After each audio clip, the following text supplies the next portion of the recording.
Turistên ku serdanevê navçeyê dikin û dixwazin ku li derdorê temaşe bikin, li swarên van bisikletên ê ser avê dikin û tûrekê davêjin, temaşeyê derdorê dikin û tavsiye dikin ku pêşniyar jî dikin ku kesên ku ji dervî welat yan jî li derdorê Amedê bên vê derê sedî sed serdana vê derê bikin. Welatiyên Kurdistan'a Türkiye ji bergerma havînê ciyên geştguzariyê tercih dikin. Welatiyên Amedê jî dema xwe li qeraxa çemê Dicleyê derbas dikin.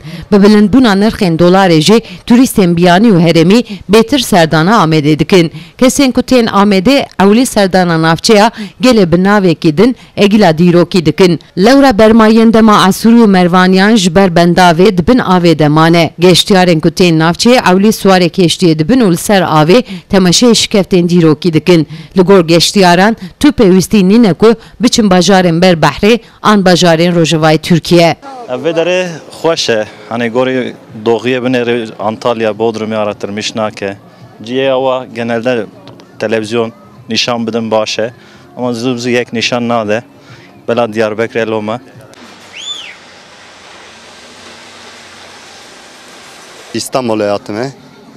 Doğu var hatım Ahmet'e. İşte Kureyxaley'e vana tasfiye kırgımanı eğli. Ola hatım ilk defa istemeye var ama gerçekten anapedezi sürekli var yani. Valla az tavsiye herkes radıkım. Hani bramlat çıkavara ditinu goten nabeyek. Sıkıntı ne yani pırvaşa.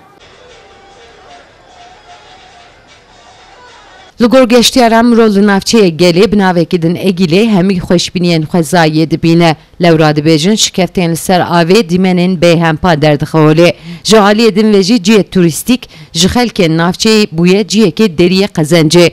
Xelkên navçeyê li derdorê çemê Dicleyê ciyên xwaringehê vekirine û bisikletên li ser avê keştî didin kirê kirin. Ma işletmeci, bujeta masa, tekne masa, madenê tür, işî ma baş û ma qayliya ki tebere yurt dişîdî sikudu, sövne îlandê Türkiye re wa berî, wa gelê ma venî wê te pêxemberan û cay pêxemberan û